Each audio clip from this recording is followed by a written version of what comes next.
Hi everyone! Welcome to Science at Home with Orangeville Public Library and TD Summer Reading Club. My name is Allison and I'm so excited to share the science activity with you all today. So this is brought to you by the Engineering Science Quest program at the University of Waterloo, and we're very excited to try this out. So today we'll be learning all about the sun and its rays, and we'll be doing that through an art activity where we're going to take leaves and put them on a piece of paper and put it in the sun and see what happens. So there'll be a list of the supplies that you need in the description. I hope you'll all follow along, and let's get started. Alright, so for this experiment you'll need a few different items. The first thing is some colored paper. So you'll need 3 different pieces. They can be the same color or different, but we'll have 3 different pieces because they'll be going in different places around your yard. So 3 different pieces of colored paper, and then you'll also need a variety of leaves and flowers. So these are some that I found in my garden. And just around underneath trees. So you can see I have lots of different sizes here and lots of different shapes. So all these different ones, and you can get as many as you want because then you can decide what you want to use for your own activity.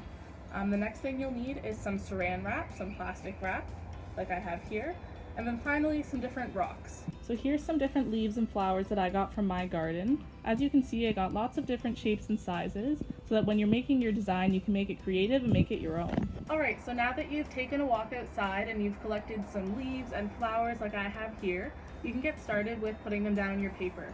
So what you'll want to do is find 3 different spots outside.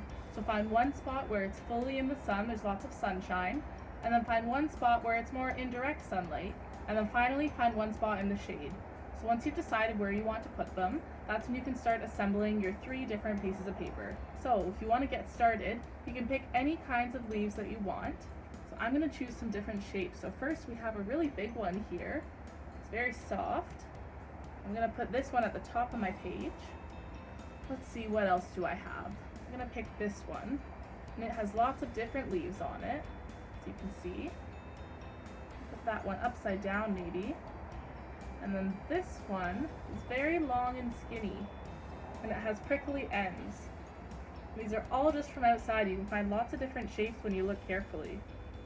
So put that one down, and then maybe we'll take a little smaller round one, like this one here. Put that at the bottom. Maybe I'll pick one more, maybe this one. So this one's very different looking. It has lots of little branches sticking out. So I'm gonna put this one here. Alright, so now that you have your papers all set up in the sun with your beautiful leaves and flowers on them, you can get started with putting saran wrap over them. So you might want to get some help from an adult with this part because the saran wrap does have a very sharp edge on it.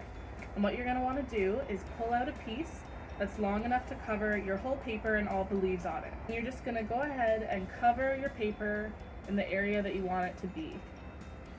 Okay, and then once it's spread out, you can take rocks or anything heavy that you can leave outside, and you're going to want to put them on each corner so that when the wind blows, it doesn't blow it away.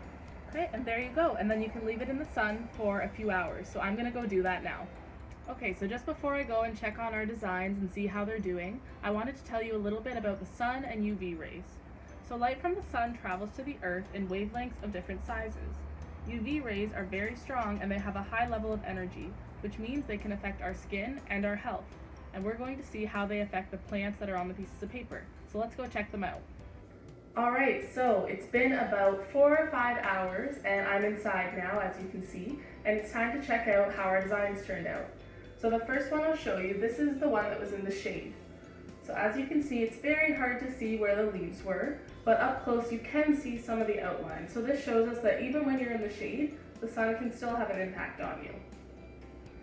And now this next one was in full sunlight, and you can see it's very easy to see all the different outlines. So you can see just how strong the sun is.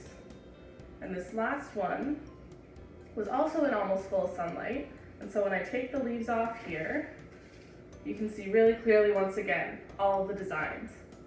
So it's just a reminder, make sure we're always wearing sunscreen when we're outside because we know the effects the sun can have on us. Alright, so thanks for watching everyone. Before we end today's video, I wanted to share a quick book with you in case you're interested in this subject. So this book is called The Sun is Kind of a Big Deal, and it's by Nick Siluk. And it's all about the sun and the solar system. So if you're interested in learning more about that, be sure to check that out. I hope you all enjoyed today's experiment. If you took any pictures or have anything you want to share, make sure to do that with our social media or our website, and I'll put that information in the description of this video. So thanks for watching, and we'll see you next time.